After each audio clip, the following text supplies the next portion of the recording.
नमस्कार। आज का हमारा टॉपिक है अनकन्वेंशनल मशीनिंग मेथड के अंतर्गत लेज़र बीम मशीनिंग। आज के इस सेशन में हम जानेंगे लेज़र बीम मशीनिंग का इंट्रोडक्शन, उसका working principle, laser beam machining में उपयोग होने वाले इक्विपमेंट के बारे में, working of laser beam machining और advantages and disadvantages of laser beam machining. तो आइए शुरुआत करते हैं इंट्रोडक्शन से। लेज़र बीम मशीनिंग एक थर्मल मशीनिंग प्रोसेस है जिसमें वर्कपीस की सतह से हीट एनर्जी के द्वारा मेटल को रिमूव किया जाता है। यहाँ पर वर्कपीस की सतह से मेटल रिमूव करने के लिए जिस हीट का उपयोग किया जाता है वो हीट हमें लेज़र बीम के द्वारा प्राप्त होती है, इसलिए इस प्रोसेस को लेज़र बीम मशीनिंग कहा जाता है। इस मशीनिंग प्रोसेस में वर्कपीस की सतह से मेटल को हटाने के लिए मेटल पार्टिकल को लेज़र द्वारा हीट उत्पन्न करके मेल्ट या वेपोराइज अर्थात पिघलाना और वाष्पित किया जाता है। लेज़र बीम मशीनिंग का उपयोग शीट की कटिंग और ड्रिलिंग में बहुतायत किया जाता है। लेज़र बीम मशीनिंग का उपयोग मेटलिक और नॉन मेटलिक दोनों ही प्रकार के वर्कपीस में मशीनिंग करने के लिए किया जाता है। Working principle of laser beam machining. Laser का full form light amplification by stimulated emission of radiation होता है। जब किसी भी परमाणु का इलेक्ट्रॉन बाह्य स्रोत की ऊर्जा के संपर्क में आता है तो वह उस बाह्य स्रोत से ऊर्जा को अवशोषित कर लेता है। इस ऊर्जा के अवशोषण से वह इलेक्ट्रॉन मूल ऊर्जा स्तर अर्थात निम्न ऊर्जा स्तर से उच्च ऊर्जा स्तर पे पहुंच जाता है। लेकिन यह अवस्था उस परमाणु की साम्यावस्था नहीं होती है, इसलिए वह इलेक्ट्रॉन उस अवशोषित ऊर्जा को प्रकाश या फोटॉन के रूप में उत्सर्जित करने लगता है। ऊर्जा के इस उत्सर्जन के कारण इलेक्ट्रॉन पुनः अपनी पूर्व स्थिति में पहुंच जाता है। यदि परमाणु पूर्व से ही उच्च ऊर्जा स्तर पे होता है तो ऊर्जा का अवशोषण करने के पश्चात अपनी पूर्व स्थिति में आने के लिए वह दुगनी ऊर्जा को उत्सर्जित करने लगता है। ऊर्जा उत्सर्जन के बाद इलेक्ट्रॉन अपने मूल ऊर्जा स्तर पे आ जाता है और पुनः उच्च ऊर्जा स्तर पर जाने के लिए ऊर्जा का अवशोषण करने लगता है। यहाँ यह ध्यान देने योग्य बात है कि परमाणु उच्च ऊर्जा स्तर पर जाने के लिए जिस स्रोत से ऊर्जा का अवशोषण करता है, अपने मूल ऊर्जा स्तर पर पहुंचने के लिए वह स्रोत के बराबर फ्रीक्वेंसी और वेवलेंथ की ऊर्जा को उत्सर्जित करता है। लेज़र बीम मशीनिंग में मशीनिंग के लिए प्राप्त ऊर्जा इस स्तर की होती है कि इसके द्वारा हीरे को भी तराशा जा सकता है। Equipment and main parts of laser beam machining.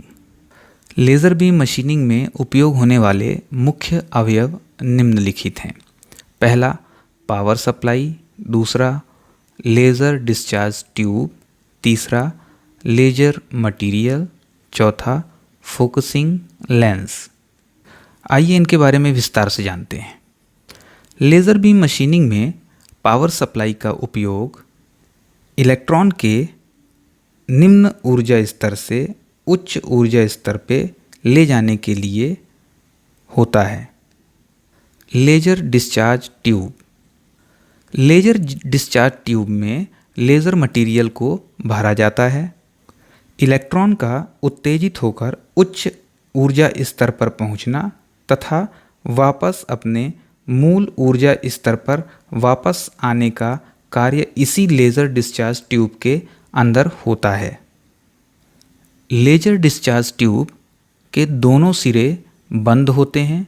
इसका एक सिरा 100% रिफ्लेक्टेड मटेरियल से बना होता है तथा दूसरा सिरा आंशिक रूप से पारदर्शी होता है। लेजर डिस्चार्ज ट्यूब को जीनॉन लैंप या फ्लैश लैंप के बीच में रखा जाता है। Laser material.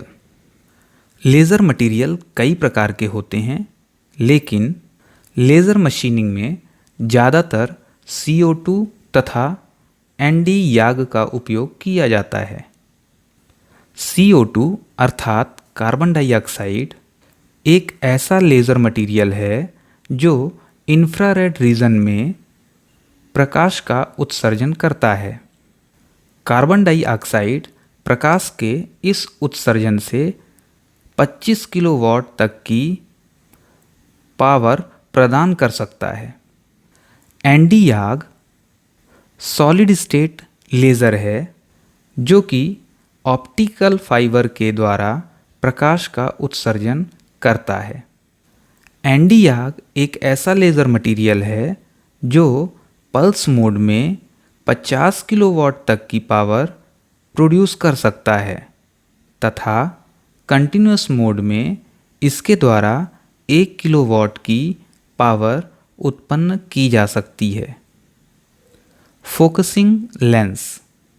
Laser beam machining में उपयोग होने वाला फोकसिंग लेंस एक उत्तल लेंस होता है।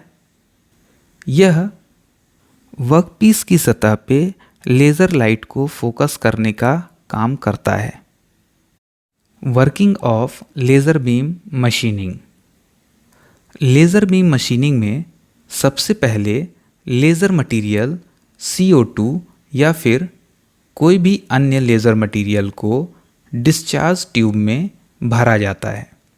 इसके पश्चात पावर सप्लाई को ऑन कर दिया जाता है। पावर सप्लाई ऑन होने से फ्लैश लैंप प्रज्वलित हो जाते हैं।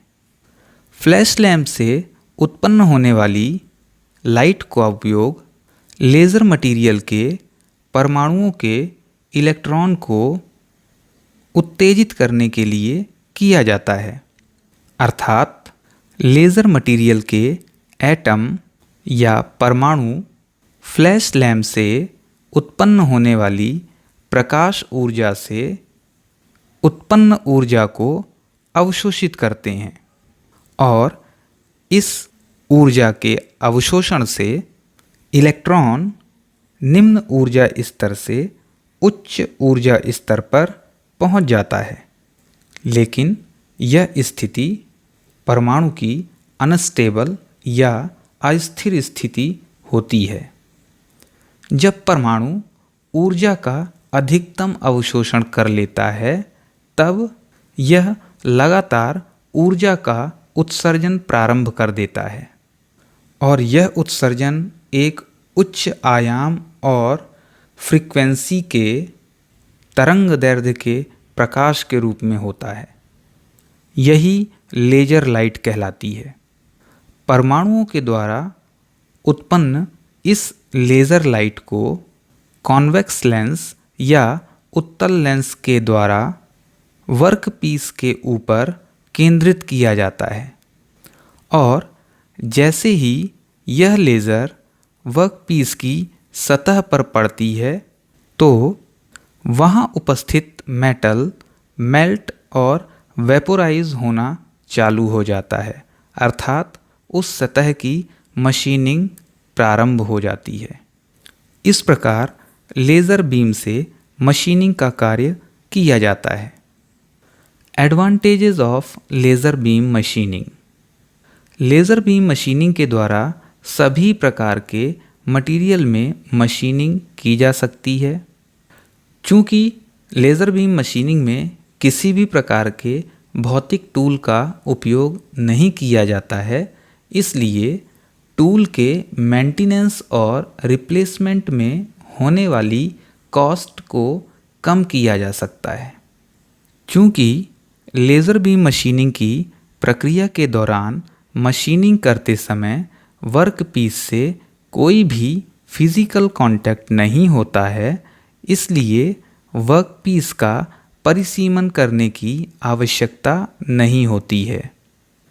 लेज़र बीम मशीनिंग की प्रक्रिया को बहुत ही आसानी से ऑटोमेटेड किया जा सकता है। चूँकि लेज़र बीम किसी भी पाथ पर बहुत ही आसानी से जा सकती है, इसलिए इसके द्वारा कॉम्प्लेक्स शेप की मशीनिंग की जा सकती है।